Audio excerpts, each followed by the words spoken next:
Welcome back to the Adirondack Junction.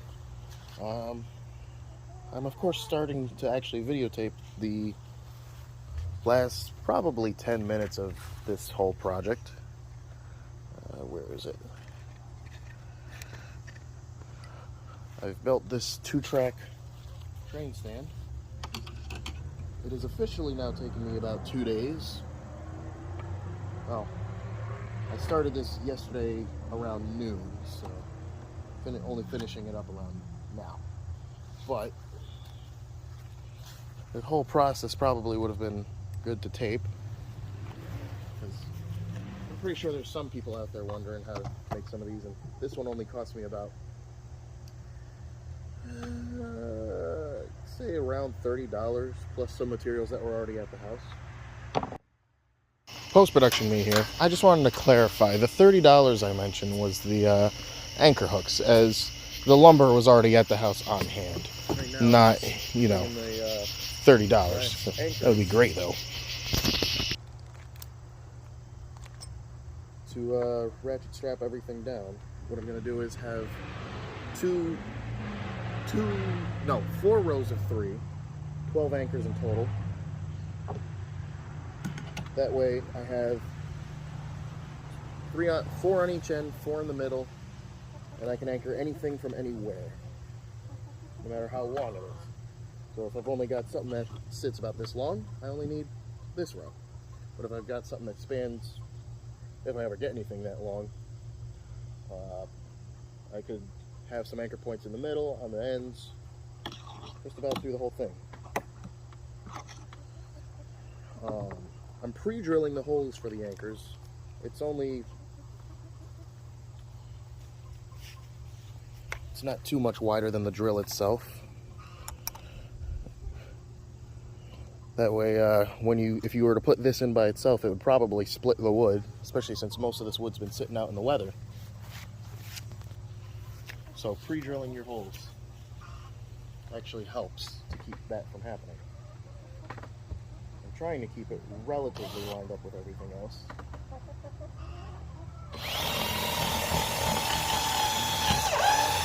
Oh, that hole actually went all the way through. But it doesn't need to be 100% perfect. Only thing that needs to be almost perfect is the gauge, but as long as it's within tolerance, it should be fine. That's not going on. This is a process I really should have started recording from the beginning, because all in all, it didn't really take that long.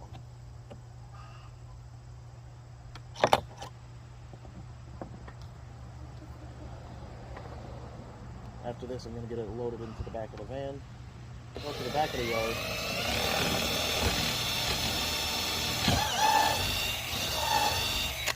and load up the engine to see how it goes.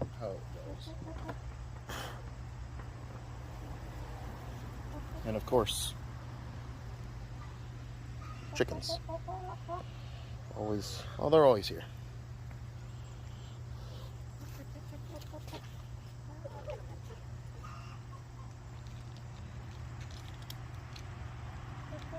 After that, it's actually prototype day up at the Adirondack Live Steamers. So I will be going up there, and I'll see if I can get some footage of that. There's quite a couple of work projects going on to get ready for the ALS fall meet, which is the big meet of the year for this club. And a special thing about this year's fall meet is that it is the 40th anniversary fall meet. 40 years of Adirondack Live. I'm talking and it's probably not even hearing me.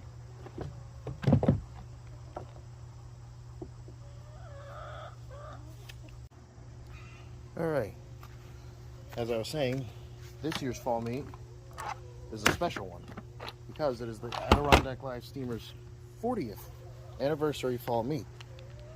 40 years of live steaming in the Saratoga area.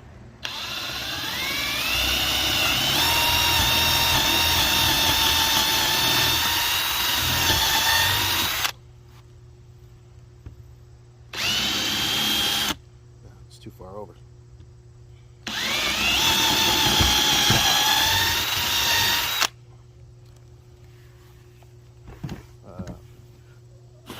My engine recently just came back from the Millbrook Railroad, where I did some cab work and internal electronics. Well, I didn't do it.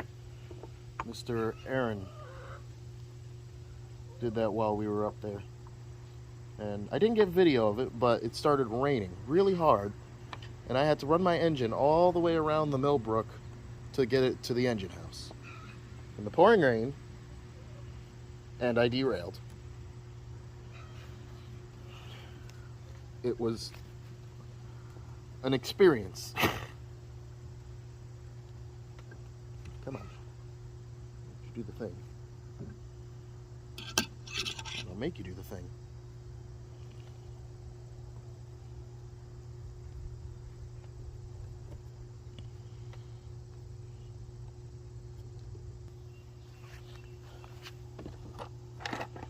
I get some of this stuff cleaned off of it. You guys probably don't want to watch that.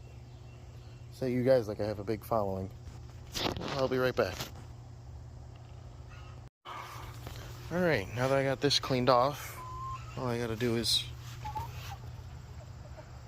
gladly representing. All I gotta do is open this up. I forgot about the oil spill.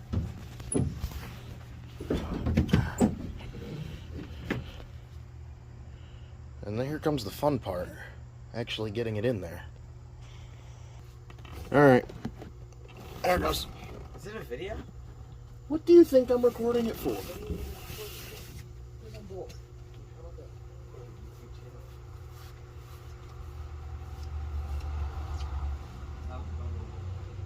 How do you think it's going in?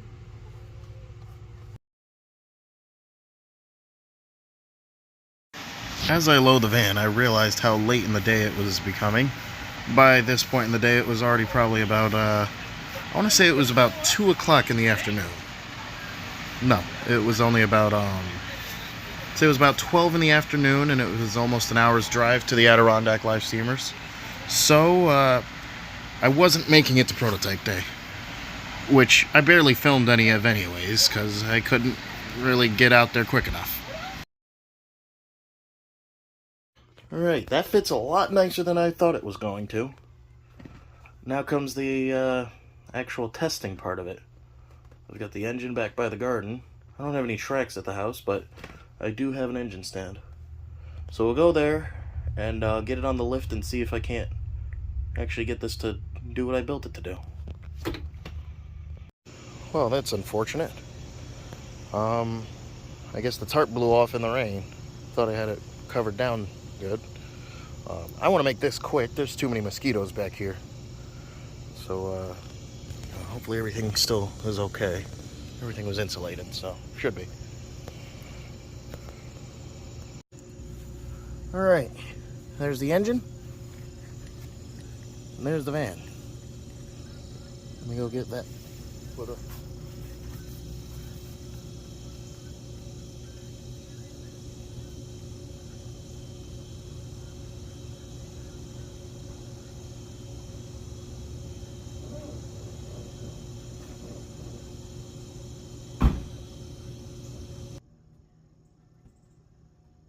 To get the van in position where it had to actually line up the tracks was a lot more of a hassle than I thought it would be.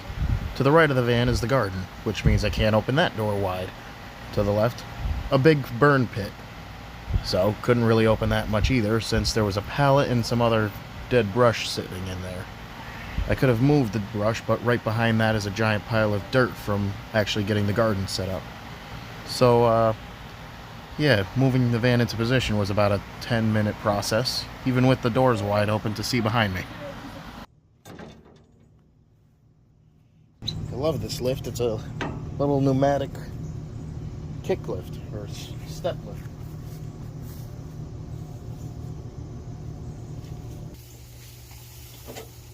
Alright. Just give it a kick this way.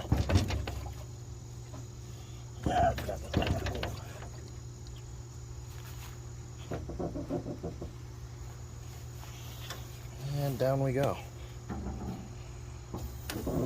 Oh shit.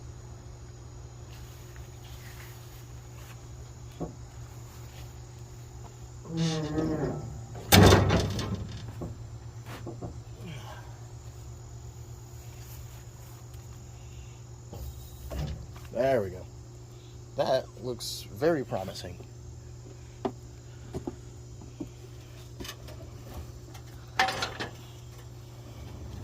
This is where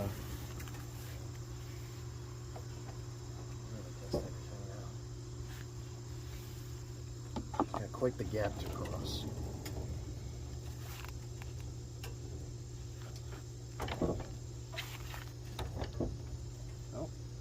Oh, we're on.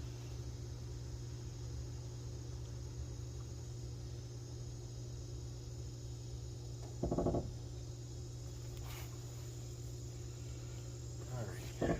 Well, I was thinking, I think that it's a bit wide. And it was right about here that I realized, no, it wasn't on at all. Alright, so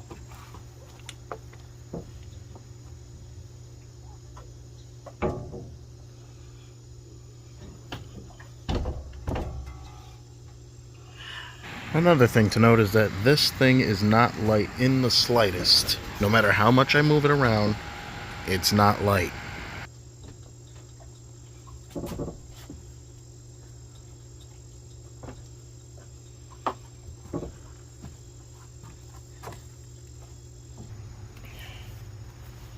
Oh, my hands are absolutely terrible.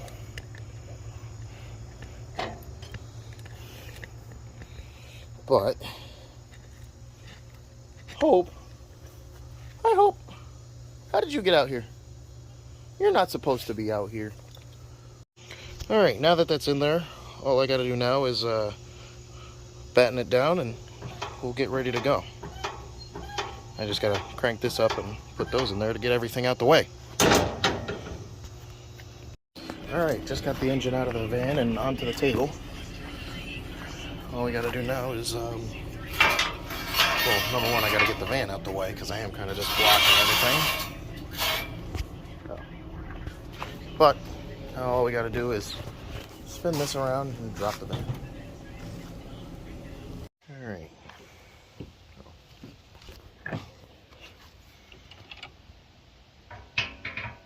Alright. Now that that's locked in, I'll just roll it over to the turntable and subsequently everything else. There was a lot of stuff that I didn't film due to either forgetting to film it or mostly it was just because I forgot to record anything. But a lot of prototype day was pretty much over by the time I got there, so none of that. I also didn't film the part where I actually got the rest of my train out, but we'll save that for another video, I guess. Alright. We'll leave that there and go get the turntable, the lift put back where it goes.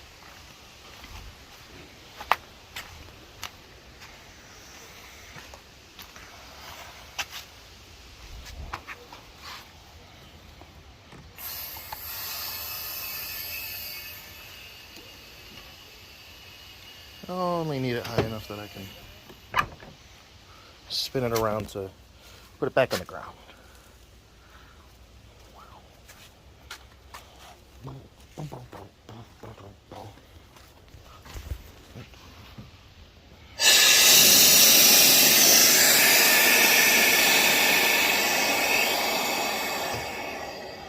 I'm filming a wall.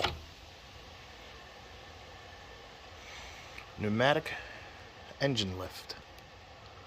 Love this thing.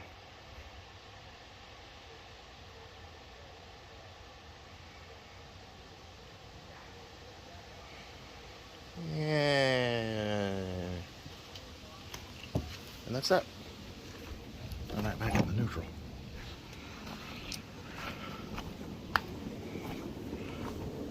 How you doing, Rich? Doing all right.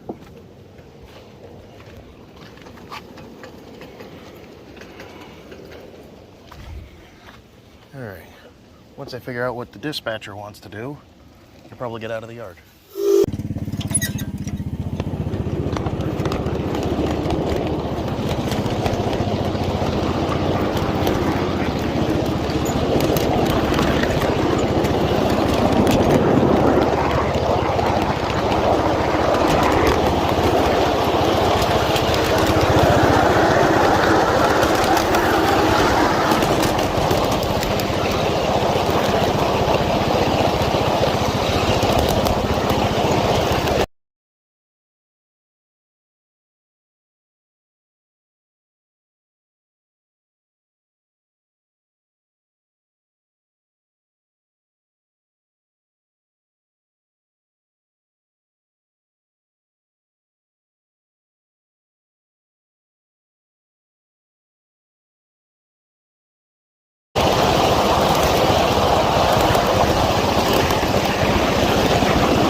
I'm using a lot of this footage, mostly for this video, but there will be a full run video of the Adirondack live steamers coming up soon. So I didn't want to have this be, a full run around the layout when I'm going to do that eventually. Actually, it'll probably be the next video after this.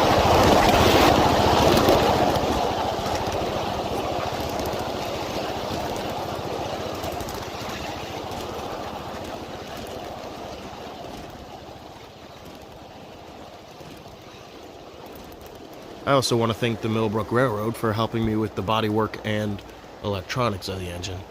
The cab work, which was replacing the old slide flaps on the top to get to the fuel tank and the choke with hinges.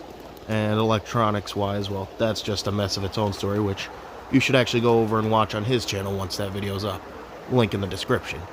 I also want to thank him for this music that you'll probably be hearing in the background in a couple of seconds.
Alright, I think that's enough running for today.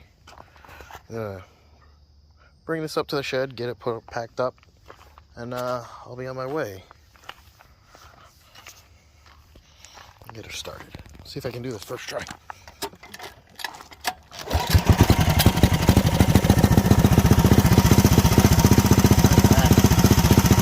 And away it goes. I'm not touching it.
lot steeper than it looks. Especially right in this area.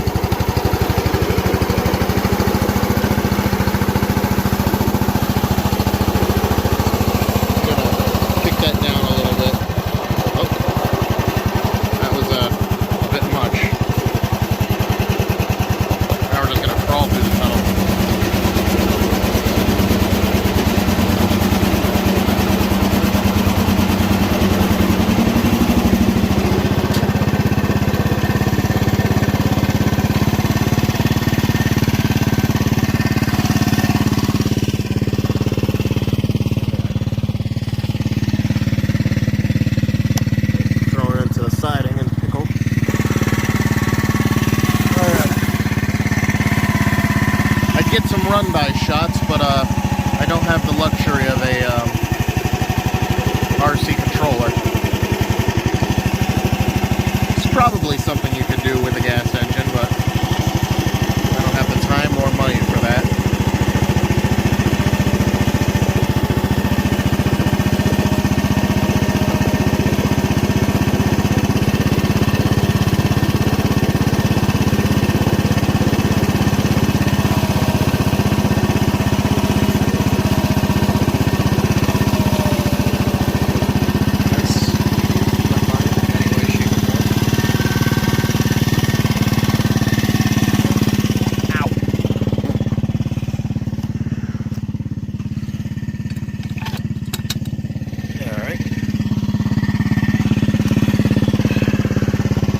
Dash 9 in there.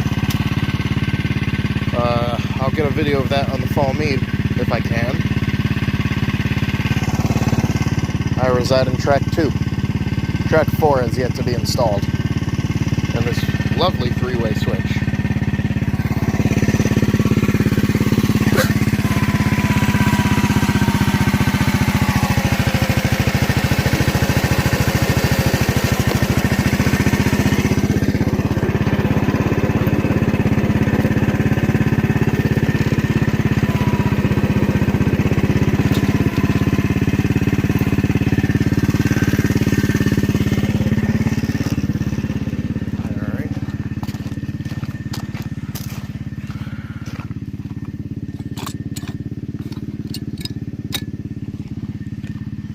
Check the three-way stub switch. Yeah, it's not something I see too often in 1.5" scale or 1 1/8. 7 1/4 gauge. Nice three-way stub switch. It's got locks on this. That way, whichever way you put it, it stays there. A lot less problems than points, especially when it comes to a three-way. And that's just a regular flip-flop switch.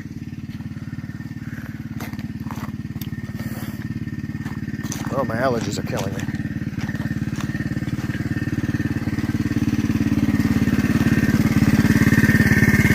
Alright. Send it on its way.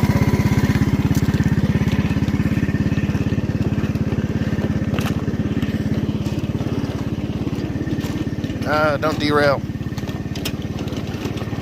Alright, that's going a bit quick.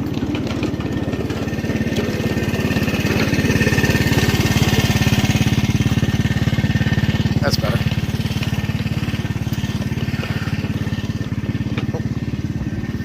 Before we whack the nose of the cab.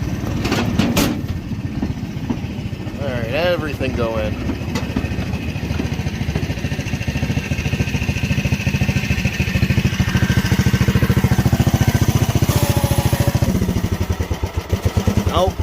Turn off.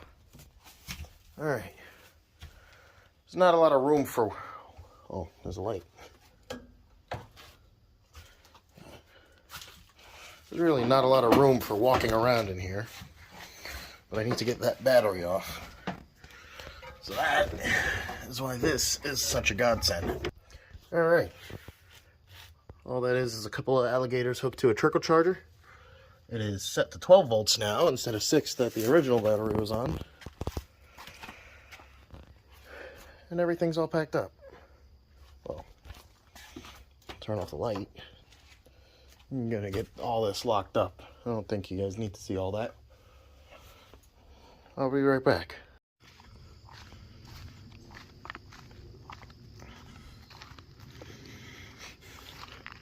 Listen to that. Nice peaceful sounds of the Adirondack woods.